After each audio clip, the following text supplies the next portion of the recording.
Alright, so that's how it works in all the cages. You see, trying to do a review, we get into it again, don't we? But you're going to learn it if you want to learn it, you know? I mean, I try to learn from other people, but eventually, they're doing more playing than explaining.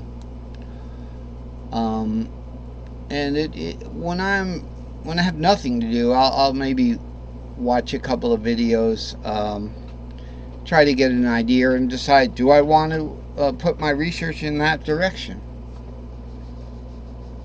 My dog is right here. Here's Princess. She needs a little bit of attention sometimes. Okay, so that's the first method.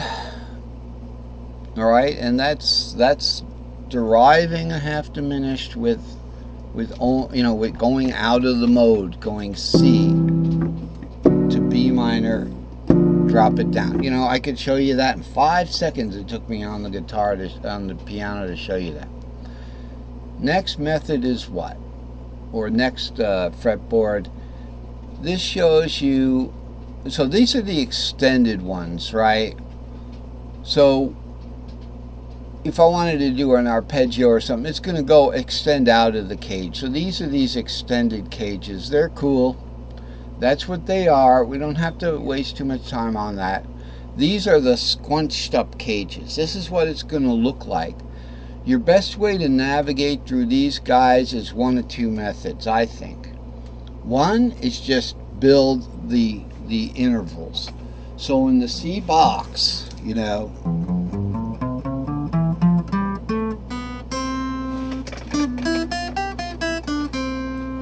C box, what I would do is start on that 4. 4 is going to have what? Okay, if we're gonna include the 6, it'd be nice to include the 6 because you get this kind of arpeggio.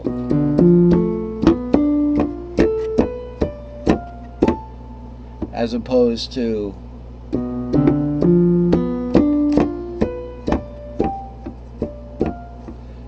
it's better to do a 7th arpeggio. Although if the 6th and the 7th are a half step apart, a 7th and the root are half step apart, it sounds like this.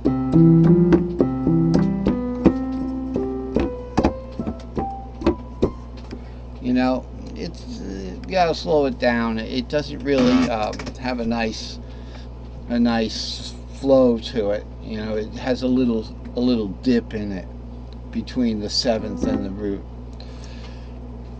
So I guess here it would just be, I'll take the capo off.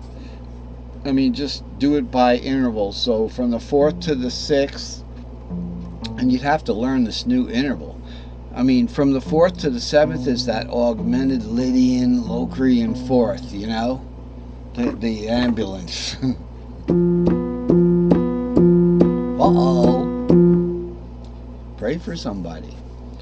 So we can add the 6 to take away that big interval and go.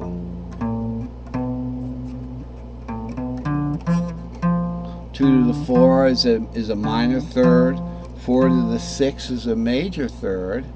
Now notice, we're breaking up this augmented 5th into a major third and a whole step. Okay, so starting again from the 4 to the 6 is a major third. I'm right here. Now remember, we're in the unwarped zone here. We haven't hit the tuning warp yet. So this is still a major third, because straight up is a major 4th. So one less than that's a major third, right? Here's a 4th, here's a 3rd.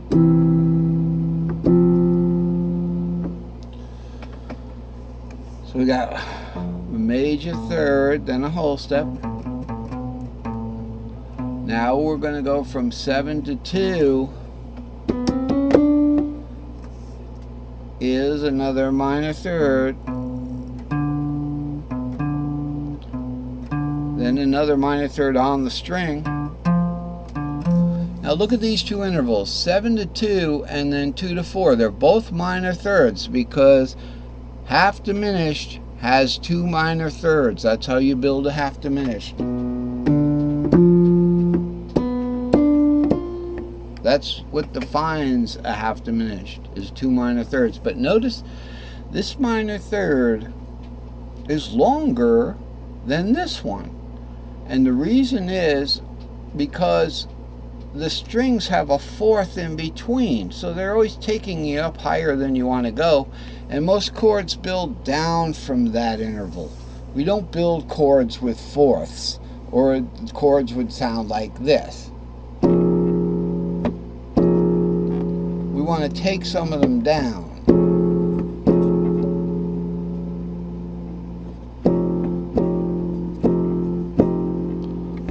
So it starts from a fourth and builds down, but as it builds down it goes towards the neck this way. So if we got a bar like that, or we're doing our arpeggio, you have to kind of like make sure you got enough strings to do it with, enough room on the string. So we get through this, so you can do it by intervals and just build the thing by intervals. Let's look at the root chord. Now here's an interesting fact, that the root of the half diminished is in the E box. Yay, wherever the E box is. If you're in the key of blah blah blah blah blah, E flat, okay, the key of E flat, so the E box for me would be here. I can get that on my guitar. It's a half step lower than normal guitars, right? What were we talking about? Okay, yeah, so the E flat half diminished starts on the D, okay, and you just build the chord from there. All right, now so you got a minor third, another minor third. See, I could almost do it without looking at the chart. Minor third, augmented fourth.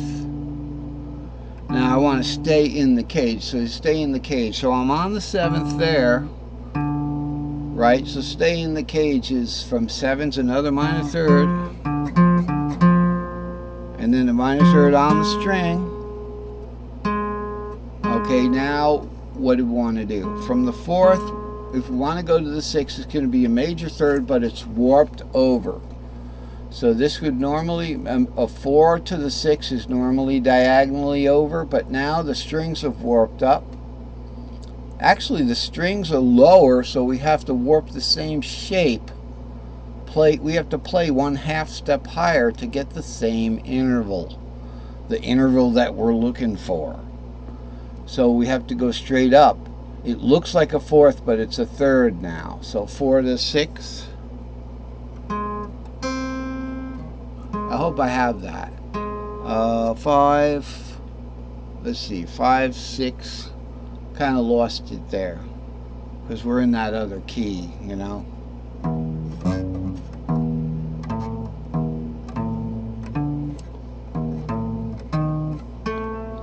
I'm up on the 4 now.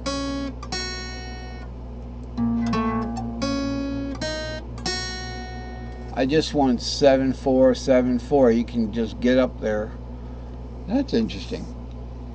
So at this point, obviously, I'm not looking for notes. If I was playing guitar, I keep mixing up guitar and piano. If I was playing piano and I wanted to play the half diminished of E flat, right? I could do it.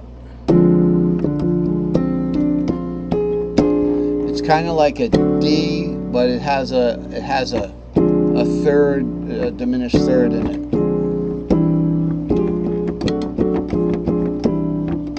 Kind of sounds like Bohemian. So that is what's going on with this middle thing. Now you can do the middle, this particular fretboard with the Dorian Locrian substitution also, but apparently I wanted to do it on this particular one additionally. So that's what this segmented fretboard is.